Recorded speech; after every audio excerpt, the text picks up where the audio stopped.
नमस्कार, इन खबर में आपका स्वागत है। मैं विद्याशंकर तिवारी हूं। हरियाणा कांग्रेस के पूर्व अध्यक्ष अशोक तंवर ने कांग्रेस की प्राथमिक सदस्यता से भी इस्तीफा दे दिया है।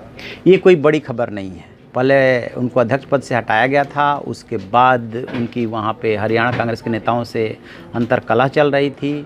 फिर उन्होंने सोनिया गांधी के निवास पे अपने समर्थकों के साथ प्रदर्शन किया था। फिर 5 करोड़ रुपए लेकर के टिकट देने का आरोप लगाया और जब उनके कैंडिडेट्स को टिकट नहीं मिला तो उन्होंने अंततः कांग्रेस छोड़ दिया। लेकिन कांग्रेस छोड़ते छोड़ते उन्होंने बहुत बड़ा सवाल उठाया है। उनका कहना यह है कि जो राहुल गांधी के नज़दीकी हैं उनकी राजनीतिक हत्या की जा रही है। यही बात कमोबेश संजय निरुपम ने भी कहा था। वो मुंबई कांग्रेस के पूर्व अध्यक्ष हैं। उनका कहना था कि मैंने एक टिकट मांगा, वो भी नहीं दिया गया और कांग्रेस जो है गर्त में जा रही है, गलत लोग सलाह दे रहे हैं।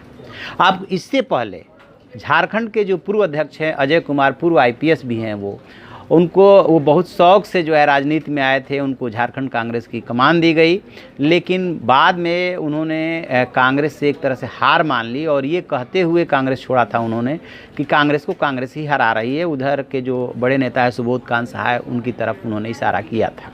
बाद में वो पार्टी छोड़ करके आप में चले गए। तो जो अशोक तंवर ने सवाल उठाया है वो सवाल बहुत ही गंभीर है कि ये कौन नेता है। तो आपको याद दिलाएं कि जब राहुल गांधी को अध्यक्ष पद संभालना था उस दौरान भी काफ़ी जद्दोजहद हुआ था और काफ़ी उन्होंने टाइम लिया था। बताते ये है कि राहुल गांधी फ्री हैंड ले करके ही अध्यक्ष बनना चाहते। तो पहले तो उन्हें अध्यक्ष बनने को लेकर के हिच थी और उसके बाद जब अध्यक्ष बन गए तो पार्टी में काफ़ी उलटफेर करना चाहते थे। उन्होंने इलेक्शन के जरिए नेताओं का चुनाव शुरू किया था, यंग जो भी लीडर्स हैं उनके बीच में।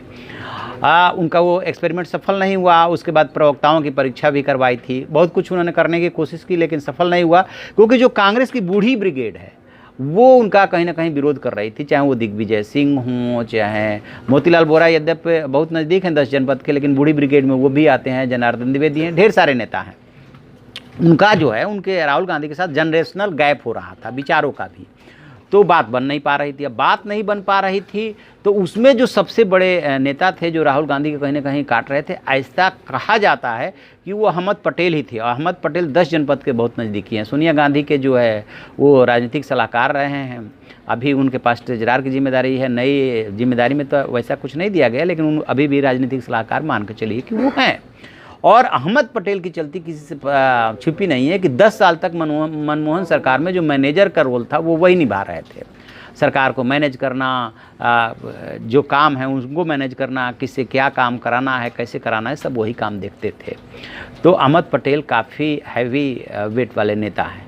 अब जब फिर से एक बार कमान सोनिया गांधी के पास आ गई है तो जा कर के बात अटक रही है। उन्हीं की तरफ सब के सब नेता जो भी छोड़ रहे हैं या नाराज़ हो रहे हैं वो तीर चला रहे हैं। तो ये सबको पता है।